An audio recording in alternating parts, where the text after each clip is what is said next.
I'm from a small town. I mean, small. Nothing much happened other than take your tractor to work day. I was a high school senior in a class of 42 people.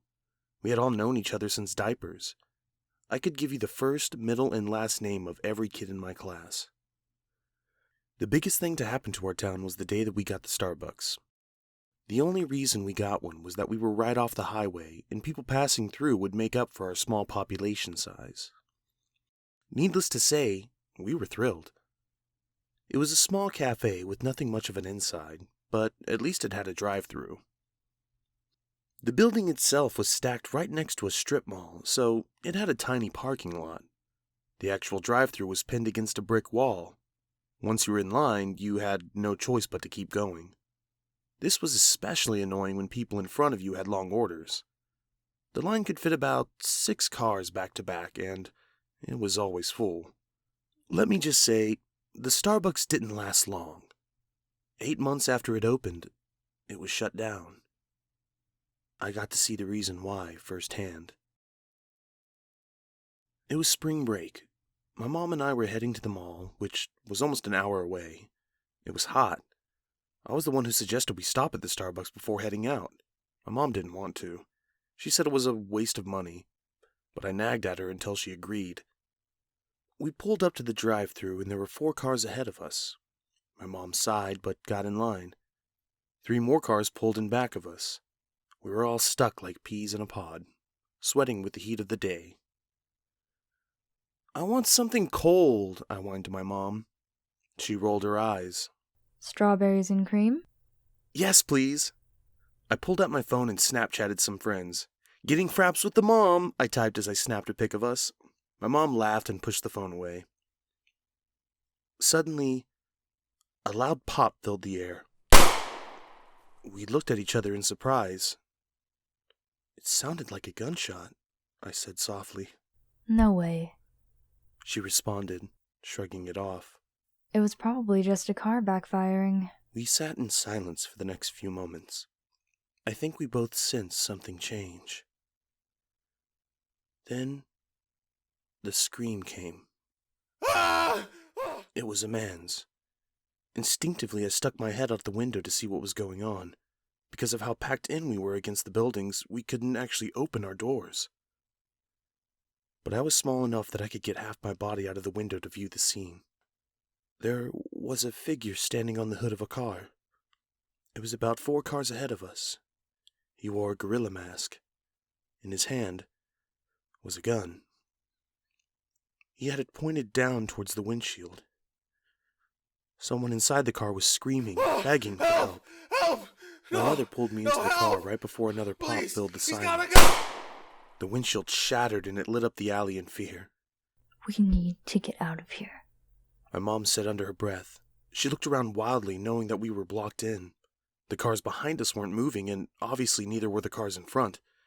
None of us could open our doors. "What the fuck?" I whimpered. It's going to be okay. My mom put the car in reverse and slammed on the gas. Because we weren't moving, we couldn't get enough speed. She struck the car behind her, which faltered but didn't move. My mom's panic was getting worse. She tried going forward, but the same thing happened. We could see the people in the other cars panicking as well. The woman in front of us was banging her door against the brick of the building, trying desperately to climb through. She managed to edge halfway out, but got stuck. The man in the mask calmly climbed over the car he had just shot into and moved on to the next one. I watched in horror as he tapped on their windshield. There was a couple in the front seat. I could see them holding on to each other in dismay.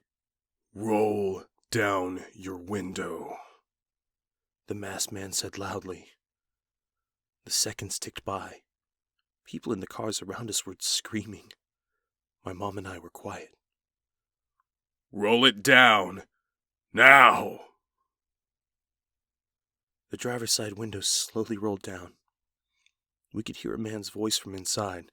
"Please, we have kids in the car. Don't hurt us. We're good people, please."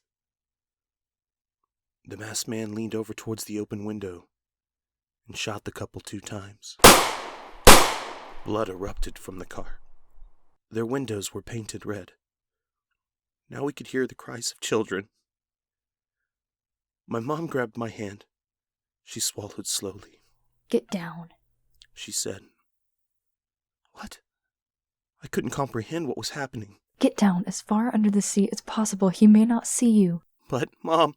My words were interrupted by a chorus of gunshots. The kids' cries ceased. Without another word, I folded myself into the space under the dashboard. I got as small as possible. My mom angled her purse next to me, nearly covering the spot I was in. She was breathing hard.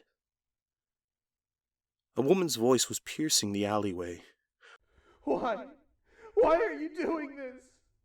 I realized it must be the woman trying to get out of her car door. She got stuck between her car and the wall. I shut my eyes, trying not to picture her hanging there, just waiting to be shot down. Even my mom looked away as the shot rang out. Blood sprayed. My mom braced herself against the steering wheel. She looked ahead as if entranced. I sobbed quietly. I could feel the man jump onto our car hood. His footsteps were loud right above us. I glanced towards my mother.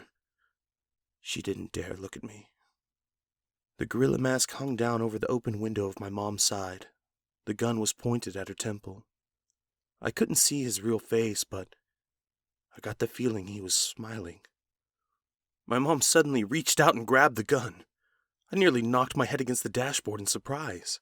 The man must have been surprised too, because the gun came easily out of his grip.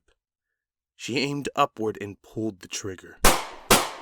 She shot him as many times as she could before the bullets ran out. Blood was dripping down the windshield and all over her clothes. The mask was covered in holes. She kept pulling the trigger even though nothing came out. I breathed a huge sigh. I couldn't believe she just did that. My mom, a small-town housewife, just killed a murderer. But before I could crawl out, another pop sounded. It came from my side of the car. I watched in horror as my mother's head exploded out the back of her skull. She fell forward onto the steering wheel, her nose on the horn. I slowly turned my head to my side of the car where someone wearing a Barbie mask was peering down. She cocked her head to the side, surveying her work. She must not have seen me because she disappeared. I felt her step off our car onto someone else's. I tried to breathe, but nothing came out. I stayed under my seat for nearly an hour. The police arrived within 20 minutes of the first shot, but I couldn't get myself to move. They only found me after using the jaws of life to open up the top of our car to pull my mom out. When the officer saw me, her face crumpled.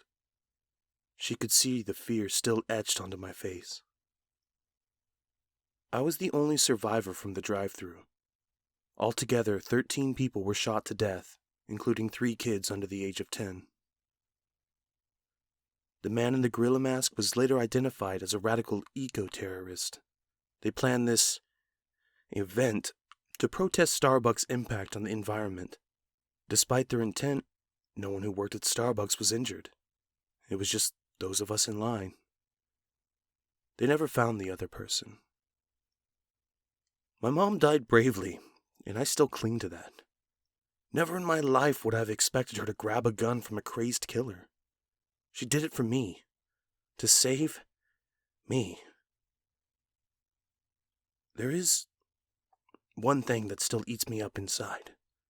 Because despite their horrible actions, all of the death and destruction those murderers caused, the event actually worked. At least for me. I know I will never go to a Starbucks again.